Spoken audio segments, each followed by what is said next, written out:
exame de licença de empreiteiro lá na Flórida.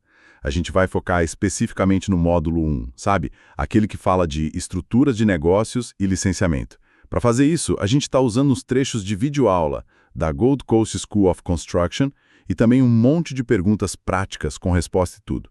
Isso vai dar uma ideia bem clara do que eles cobram.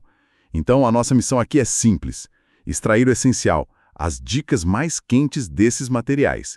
É para ajudar quem está na batalha do estudo para o exame ou só quer entender mesmo como funciona essa base de negócios e licença na construção da Flórida. Bom, vamos lá desvendar isso. Exatamente. E o mais interessante, eu acho, é como essas regras, que às vezes parecem meio áridas, né? Elas são, na verdade, a fundação para tocar um negócio de construção direitinho, legalmente lá na Flórida. Entender o porquê de cada coisa, sabe? Isso muda tudo, faz a diferença. Concordo total. Vamos começar então com uma visão geral do exame de negócios e finanças. Olha só, são 120 questões que valem ponto, mais umas 5 de teste que não contam. E o tempo, 6 horas e meia. Parece bastante, né? Parece, mas se fizer a conta, dá pouco mais de 3 minutos para cada questão. Tem que acertar 70%, ou seja, 84 delas. Então, gerenciar o tempo não é só importante, é crucial. Muita gente acha que isso facilita, mas na verdade não é bem assim. Ele testa mais a sua habilidade de achar informação rápido, sabe? Não é tanto decorar, mas sim saber onde procurar resposta nos livros que pode usar. A chave é estar familiarizado com os manuais. Exato. E uma das fontes que a gente viu sugere até uma tática, um método chamado TRIC. Achei interessante para lidar com as questões na hora da pressão. Deixa eu explicar rapidinho. T é de tópico. Você identifica as palavras-chave na pergunta, nas alternativas. R é de referência. Qual livro usar para aquele assunto? É o Contractor's Manual, o Guia de Contabilidade, o BGA ou os documentos da AIA. Certo, direcionar a busca. Sim, é de index ou sumário. O ideal é usar o índice remissivo, lá no final do livro. Se não der, vai para o sumário do capítulo mesmo. C é para confirmar. Acha a resposta lá no texto. Se já souber de cabeça, beleza, pode pular essa parte. E o K é de keep moving, ou seja, continua, não empaca. Se uma questão está difícil, marca ela e volta depois, o tempo voa. E nesse ponto do índice, o Contractor's Manual, nossa, ele é um super aliado. Tem que praticar usar o índice. Começa com um termo mais geral, depois vai afunilando, sabe? Fica mais rápido. Se o índice não ajudar muito, o sumário é o plano B. A fonte até comenta que, às vezes, se o livro não vem com um índice bom, dá para pedir um destacado por e-mail. Olha a importância disso. Falando nos materiais, então, quais são os livros permitidos? Os documentos da AIA A201, A401, A701, que são sobre contratos, condições gerais. Sim, esses são bem específicos. Constructor's Manual, que é o guia principal, né? Tem 10 capítulos. E o Builder's Guide to Accounting, o BGA. Os módulos de estudo, tipo esse módulo 1 que a gente está vendo, eles guiam o estudo por esses livros. E não precisa seguir a ordem dos módulos certinho, não. Talvez só os de contabilidade, 2, 3 e 4, façam mais sentido juntos. Agora, uma parte-chave da preparação: destacar os livros. Marcar mesmo. As regras são bem claras quanto a isso. Pode usar marca-texto de várias cores, pode sublinhar. Mas tem restrição, né? Tem. Não pode escrever nada à mão nos livros. Nenhuma anotação. E outra dica importante: não usar marca-texto vermelho. A caneta que eles dão lá no teste pode ser vermelha e confunde. E o objetivo não é pintar o livro inteiro, claro. É criar um mapa visual para achar as coisas mais rápido. Exatamente. É criar pontos de referência visuais, destacar palavras-chave, tópicos importantes no texto, nos sumários, nos índices. Isso ajuda demais a navegar na hora da prova. Ao invés de ficar lendo página inteira, seu olho já vai direto para o ponto. E revisar esses destaques também ajuda a fixar onde está cada assunto. É treino. Certo. Vamos mergulhar então no conteúdo do capítulo 1 do Constructor's Manual, Planejamento e Organização de Negócios. Os materiais batem muito na tecla de que tocar uma construtora é parecido com qualquer outro negócio. Precisa de planejamento, organização, boa gestão, uma estrutura clara. Um bom plano de negócios, por exemplo, ele vai cobrir tudo: descrição da empresa, pesquisa de mercado, como vai conseguir dinheiro, projeções financeiras. Estrutura legal do negócio. Os materiais mostram que tem critérios para escolher, né? Tipo, quanto de responsabilidade pessoal você quer ter, como ficam os impostos, se é complicado de administrar, se é fácil conseguir investimento. Tudo isso pesa na escolha. Vamos ver então as opções mais comuns lá na Flórida, que sempre caem nas perguntas práticas. Primeiro, a sole proprietorship, o empresário individual. É a mais simples de todas. O dono e a empresa são a mesma coisa. Ele decide tudo. Mas, e aqui está o pulo do gato, ou melhor, o risco, ele responde com o patrimônio pessoal por todas as dívidas do negócio. Simples, mas arriscado. Exato, essa responsabilidade limitada é o grande ponto negativo. É o contraponto da simplicidade. E pode apostar que o exame vai querer saber se você entende as vantagens e desvantagens de cada modelo desses. Depois tem as partnerships, as sociedades. Aqui são duas ou mais pessoas juntas, como coproprietários. Na Flórida, tem a sociedade geral, a General Partnership, onde normalmente todo mundo tem responsabilidade ilimitada. E tem a sociedade limitada, a Limited Partnership. Essa é um pouco diferente. Como funciona essa? Tem o General Partner, que é o sócio que toca o negócio, gerencia e tem responsabilidade total e limitada. E tem o Limited Partner. Esse entra mais com o capital, a grana. A responsabilidade dele é limitada ao que ele investiu. Só que ele não pode participar da gestão do dia a dia. É mais um investidor passivo mesmo. Para ter uma Limited Partnership, precisa de pelo menos um de cada tipo. Ah, entendi. E claro, ter um bom acordo de sociedade escrito, detalhando tudo, é essencial para não dar briga depois. Essa diferença entre General e Limited Partner é um clássico de prova, viu? Justamente por causa da diferença na responsabilidade e no quanto cada um se envolve na operação. É um detalhe importante. Seguindo, temos as corporations, as sociedades anônimas. Essas geralmente são mais complexas, mais caras para abrir. Mas a grande vantagem é a responsabilidade limitada. As dívidas da empresa, em geral, não chegam no bolso dos acionistas. O patrimônio pessoal fica protegido. Isso. Mas tem mais burocracia, mais regras.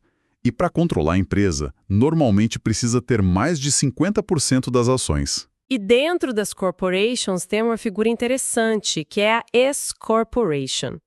A grande sacada dela é que ela evita a dupla tributação. O lucro da empresa não paga imposto corporativo e depois imposto de renda pessoal de novo. Ele passa direto para a declaração dos acionistas. É uma escolha que se faz lá no IRS, a Receita Federal Americana. Para pequenas e médias empresas, pode ser uma mão na roda em termos de imposto. Boa dica. E por último, as joint ventures. Basicamente são parcerias temporárias. Duas ou mais empresas se juntam para um projeto específico, geralmente um projeto grande. As regras costumam ser parecidas com as das partnerships. E olha, muitos desses conceitos de negócios e finanças são o que aparecem direto nas perguntas práticas do exame. Por exemplo, entender para que serve um balanço patrimonial. É fundamental saber que ele mostra a foto financeira da empresa no momento X. O que ela tem, ativos, o que ela deve, passivos, e o que realmente pertence aos sócios, patrimônio líquido. É o básico da contabilidade. Outras coisas que sempre aparecem. Saber por quanto tempo tem que guardar os registros comerciais. Na Flórida, são 3 anos. Entender o método de competência, o accrual, que registra receita e despesa quando acontecem, não só quando o dinheiro entra ou sai. Diferenciar custo fixo, tipo aluguel, de custo variável. E conhecer o vocabulário. Contas a pagar, contas a receber, lucros retidos. E tem que ter clareza também sobre as demonstrações financeiras principais, né? Além do balanço, tem a DRE, a demonstração de resultados, que mostra o lucro ou prejuízo do período, e a demonstração de fluxo de caixa, para ver para onde o dinheiro está indo e de onde está vindo. Conceitos como liquidez, a capacidade de pagar as contas de curto prazo, depreciação, que é a perda de valor dos bens com o tempo, e overhead, os custos indiretos da operação, também são super importantes. Com certeza. E ter essa base financeira não é só para passar na prova, né? é para conseguir gerenciar o negócio direito no dia a dia. Saber ler esses relatórios ajuda a tomar decisões melhores, mais informadas. Perfeito. Mudando um pouco o foco agora, vamos para o capítulo 2, licenciamento. Aqui começa a sopa de letrinhas que tem que conhecer. Primeiro, o DBPR, é o Department of Business and Professional Regulation, é o órgão estadual geral que emite a licença. Ele é regulado por um estatuto, o FS 455. Ele cuida de várias profissões, né? Não só construção. Mas para construção tem um órgão mais específico dentro dele. Exato. É o CILB, Construction Industry Licensing Board. Esse é o conselho específico da construção. Tem 18 membros, foi criado por outro estatuto, o FS 489. É o CILB que define as regras do jogo para construção, aplica punições se precisar. Ele é dividido em Divisão 1, para General Contractor, GC, Building Contractor, BC e Residential Contractor, RC. E Divisão 2, para os subcontratados especializados, telhado, hidráulica, ar-condicionado, etc. Certo. Então, a lei principal é o FS 489 e as regras detalhadas do CILB ficam num código administrativo, o 61G4. E é bom entender a diferença, né? O Estatuto FS 489 é a lei maior, feita pelos legisladores. Diz, por exemplo, precisa ter licença e precisa passar num exame. Já a regra do Conselho 61G4 é o CILB detalhando como isso funciona na prática. Qual exame, quantas questões, que nota precisa, quais os requisitos específicos para cada licença. O CILB aplica e detalha a lei. Faz sentido. Totalmente. E na Flórida, para quem quer ser empreiteiro licenciado, tem basicamente 2 caminhos principais para a licença. A Certified, que é a licença estadual, com ela pode trabalhar em qualquer lugar do estado da Flórida. É essa que exige passar no exame estadual que estamos falando. E tem a Registered. Essa é uma licença local, só vale para um condado ou uma cidade específica. Geralmente precisa passar num exame de competência daquela localidade. A Certified dá muito mais liberdade, né? Para quem quer atuar em vários lugares, é o objetivo. Sem dúvida. E para conseguir essa licença Certified, um dos requisitos-chave é a experiência. A regra geral são 4 anos de experiência comprovada na área. Dá para reduzir um pouco esse tempo, até 3 anos no máximo, se tiver faculdade ou experiência militar relacionada. E não é qualquer experiência, né? Não mesmo. Para GC ou BC, tem que comprovar experiência em diferentes tipos de trabalho estrutural. Acho que 4 de 5 categorias que eles listam. Para RC, também tem exigências de tipo de obra. E depois de conseguir a licença, não acaba por aí. Tem manutenção. É a educação continuada. Precisa fazer 14 horas de cursos específicos a cada 2 anos para poder renovar a licença. A renovação também é a cada 2 anos. Outro ponto super crítico: comprovar responsabilidade financeira. Antigamente, se falava muito em conseguir um bond, tipo um seguro fiança ou uma carta de crédito do banco. As fontes que a gente viu mencionam que essas regras podem mudar. Por exemplo, falam que talvez o bond não exista mais como opção, ou que pode ter exigência de curso extra para quem tem FICO Score, pontuação de crédito baixo. Então tem que ficar atento às regras atuais do CILB sobre isso. Exatamente. Tem que checar como está a exigência atual de patrimônio líquido mínimo também, porque varia dependendo do tipo de licença. Essa parte financeira é levada a sério. O Estado quer ter certeza de que o empreiteiro tem como bancar as obrigações dele, né? Os seguros obrigatórios também entram nessa lógica. Sim, e os seguros obrigatórios não tem como fugir. Primeiro, o General Liability, a responsabilidade civil geral. Esse cobre danos que a obra possa causar a terceiros, sejam pessoas ou propriedades de outros. Os valores mínimos de cobertura variam. As fontes dão os números tipo $300 mil por ocorrência e $50 mil por danos à propriedade para GCBC, ou $100 mil e 25 mil para outros. Pode ter alguma variação nisso. O importante é saber que existe um mínimo exigido e que tem que mostrar o comprovante do seguro para renovar a licença. Isso. Depois o Workers' Compensation, o seguro de acidentes de trabalho, fundamental para cobrir os próprios funcionários se eles se machucarem trabalhando. Ignorar isso dá muito problema. Podem até parar a obra e aplicar multas bem pesadas. É a proteção do trabalhador e do empregador também, né? E tem também o Builder's Risk. Esse é diferente. Ele cobre danos ao próprio projeto enquanto ele está sendo construído. Tipo, se roubarem material, se tiver vandalismo ou um incêndio na obra. Entendi. E tem uma figura central em tudo isso que é o Qualifying Agent, o agente qualificador. Quem é essa pessoa? É a pessoa física, o indivíduo que tem a licença e que empresta essa licença para qualificar a empresa a poder contratar e executar obras. Essa pessoa é a responsável por supervisionar tudo, a parte técnica no campo e também a parte financeira, a não ser que a empresa tenha um FRO, um Financial Responsible Officer, só para cuidar das finanças. E tem limites, né? Não dá para sair qualificando um monte de empresas sem controle. O SILB fica de olho nisso. Exatamente. E se esse agente qualificador sai da empresa, tem que avisar o DBPR correndo.